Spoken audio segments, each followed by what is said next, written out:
Bom dia! Hoje é dia 5 de setembro de 2017 e nós estamos indo aí para a aula número 23, com base no livro do professor Milton Santos, A Natureza do Espaço. Não se esqueçam, por favor, de no final da aula colocar aí, avaliar a aula positivo ou negativo, ou dar um like gostei ou não gostei. Nos dois casos é muito útil a sua contribuição. Então vamos para a frase do dia hoje aqui. Então esse está na página 40, não é 40 não, mas está aí. Então ele fala: o recurso, a técnica, deve permitir identificar e classificar os elementos que constroem as situações. Esses elementos são dados históricos e toda técnica inclui história. Na realidade, toda técnica é história embutida. Através dos objetos, a técnica é história no momento da sua criação e no da sua instalação revela o encontro em cada lugar das condições históricas, econômicas, socioculturais, políticas e geográficas que permitiram a chegada desses objetos e presidiram a sua operação. A técnica é o tempo congelado e revela uma história. Então nós vimos na última aula que o professor Milton Santos ele vai ter um enfrentamento, um confronto com seus colegas geógrafos em relação ao que é central ao objeto de estudo da geografia. Então ele vai colocar que a geografia, o ponto de análise dele é um sistema, que a geografia deve ser considerada como um sistema de objetos, um conjunto indissociável de sistemas de objetos e sistemas de ações. Os objetos são objetos técnicos e o sistema de ações é um conjunto social, econômico, cultural que dá base para que esses objetos se tornem de objetos técnicos para objetos tecnológicos, ou seja, eles se espalhem, eles se ramifiquem para a sociedade e modelem ela de acordo com aquela demanda do período, né? Não é difícil, nós já vimos aí em relação à história do automóvel, o quanto que o automóvel modela a sociedade, né? Nós podemos afirmar aí novamente, vendo os modelinhos aí. Então, desde que o homem entendeu que o transporte era um elemento fundamental para sua produtividade e para a conexão de diversas regiões, ele vem evoluindo isso. O automóvel que nós vemos hoje, ele é um objeto que se instalou e se ramificou por toda a sociedade, inclusive modelando firmemente a urbanização. Nós já vimos isso na aula anterior. Então, hoje o que nós podemos discutir não é se o automóvel modela ou não, isso é um fato. O automóvel é o objeto técnico que mais modelou a cidade nas últimas décadas. É inquestionável. Desde aí da Primeira, Segunda Guerra Mundial, o automóvel vem modelando o nosso espaço urbano. Por isso que o espaço urbano é o ponto central de toda aí, a discussão sobre geografia. Porque no meio urbano, essa técnica ela está mais presente. Então, agora nós temos uma discussão. Qual que é a discussão? O modelo de automóvel que nós vamos ter para os próximos anos. Então, na mídia toda lá, o futuro é o carro sem motoristas. Então, grandes empresas investem alto em veículos que dirigem sozinhos, né? Então, tem lá vários vídeos, motoristas maravilhados por um carro dirigir sozinho.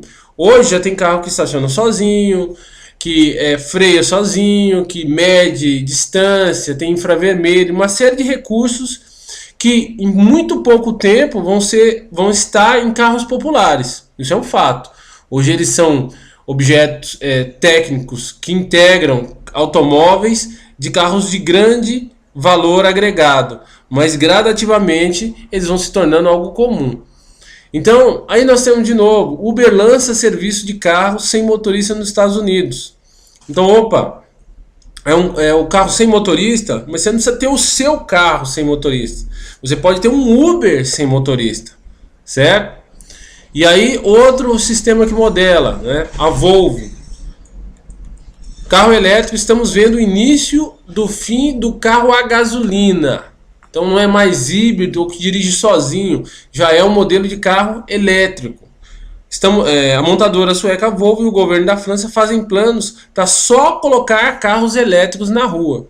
Então você pode entender assim, puxa vida, uma tendência, um objeto técnico chamado carro elétrico querendo tirar de circulação um outro objeto técnico chamado carro a gasolina. Ou um carro sem motorista, um Uber, querendo tirar de linha, não se é elétrico ou se é gasolina, mas é sem motorista e sem posse daquele veículo. Aí temos outra aqui, governo quer que prédios residenciais ganhem tomadas para carros elétricos. Então, o governo admitiu a ideia, o carro elétrico é o futuro, e as próximas construções, então, dessas moradias devem ter tomadas para carros elétricos. Outro dia passou uma reportagem no G1, onde um morador que comprou um carro elétrico estava usando energia do condomínio para alimentar o seu carro. Um conjunto de moradores questionaram porque ele estava usando o carro elétrico sem pagar pela energia, porque ele recarregava o carro numa tomada coletiva do condomínio. E ele não se negou, mas falou, eu quero que vocês consigam medir o quanto que eu estou gastando de energia elétrica, e quando isso for feito, eu quero que essa energia saia do meu apartamento. E óbvio, o prédio não tem estrutura para isso, porque quando ele foi construído, a ideia de carro elétrico era uma mera ideia de ficção científica. Então tem todo um conjunto de normas e regras que devem ser mudadas por conta da introdução essas novas técnicas agregadas. Então tem lá, prédio se equipa para receber carro elétrico. Então em Alphaville, claro, né? O lançamento em Alphaville possui tomadas na garagem e bicicletas elétricas. Então em Alphaville é outro padrão. E então tem esse dispositivo aqui para o seu carro elétrico em Alphaville. Aí tem essa outra, caminhão que dirige sozinho leva a carga de cerveja em primeiro uso comercial. Então tem uma outra empresa dizendo, olha, a gente pode fazer ônibus autônomos, nós vamos fazer uso comercial. Então uma série de propostas. Mas reparem que em todas essas propostas, o automóvel continua sendo o objeto técnico de sofisticação. Ele é o centro modelador. Então não importa se o carro é elétrico, se o carro dirige sozinho, se ele é um Uber, se ele é um caminhão, se é um ônibus. O fato é que o objeto técnico, carro, está ainda em perfeito vigor para continuar modelando toda a paisagem urbana. Então aquela discussão sobre transporte público que não seja por meio de carro individual ainda não está em voga, e muito provavelmente a imprensa não dê apoio a isso, porque alguma montadora ou algumas montadoras andam pagando esse tipo de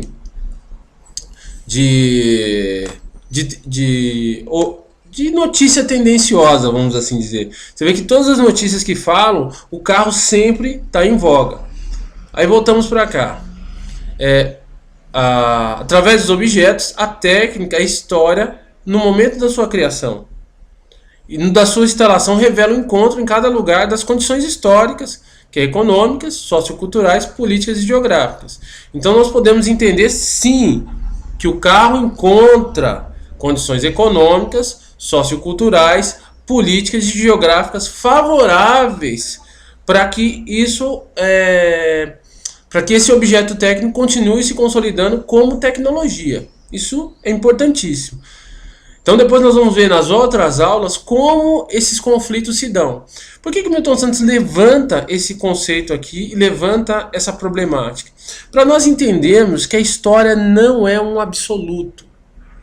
Então quando nós às vezes olhamos um livro de história e lemos lá, o capitalismo se instalou, você pensa que esse capitalismo não se instalou sem luta e sem resistência. Não, Houve luta e houve resistência de outros sistemas econômicos que ao mesmo tempo tentavam se manter e se consolidar como um sistema dominante, né? Como nós vemos dos carros. Tem cada carro tinha um modelo ali que tentava se tornar dominante. Então, queria esse modelo? Não, carroça não. Um carro desse tamanho, inviável um carro com esse. Você imagina o quanto que isso pesava no período, o tamanho desse escapamento. Então ele não se consolidou, até que se consolidou um modelo onde você tem um volante padrão, tem um raio de roda padrão, tem um tipo de motor padrão, um tipo de consumo padrão, um tipo de segurança padrão, que nós vamos ver mais pra frente, que são as normas.